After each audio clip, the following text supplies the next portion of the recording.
এই লোকটা আমাকে মারতে আসছে এবং আমাকে গলা ধরতে আসছে।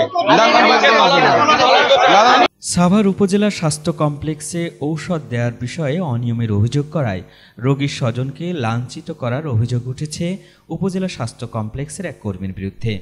এ সময় 1 ঘন্টার বেশি সময় ধরে চিকিৎসা সেবা বন্ধ ছিল স্বাস্থ্য কমপ্লেক্সে। মঙ্গলবার দুপুরে সাভার উপজেলা স্বাস্থ্য কমপ্লেক্সে রোগী ঔষধ নিতে গেলে এই ঘটনা ঘটে। রোগী ও স্বজনরা জানায়, কর্তব্যরত ডাক্তার প্রেসক্রিপশন স্লিপে ঔষধ লিখে দিলেও হাসপাতালের ফার্মেসি থেকে অধিকাংশ ঔষধ না দিয়ে স্লিপ রেখে দেওয়া হয়। এর প্রতিবাদ করলে রোগীর স্বজনদের শারীরিকভাবে হেনস্থা করে হাসপাতালের এক কর্মচারী। পরে উপস্থিত রোগী ও স্বজনরা প্রতিবাদ করেন। এ ঘটনায় তাৎক্ষণিক এক কর্মচারীকে সাময়িক বরখাস্ত করেন হাসপাতালের দায়িত্বরত মেডিকেল কর্মকর্তা।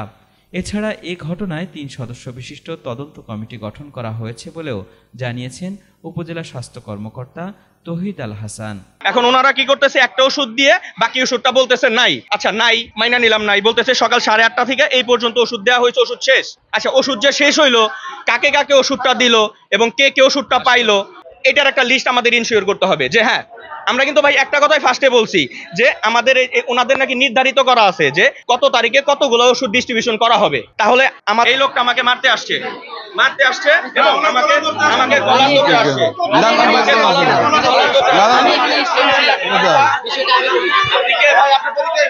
কেন উঠিয়ে নিয়ে যাবে? আমি কি অপরাধ করছি?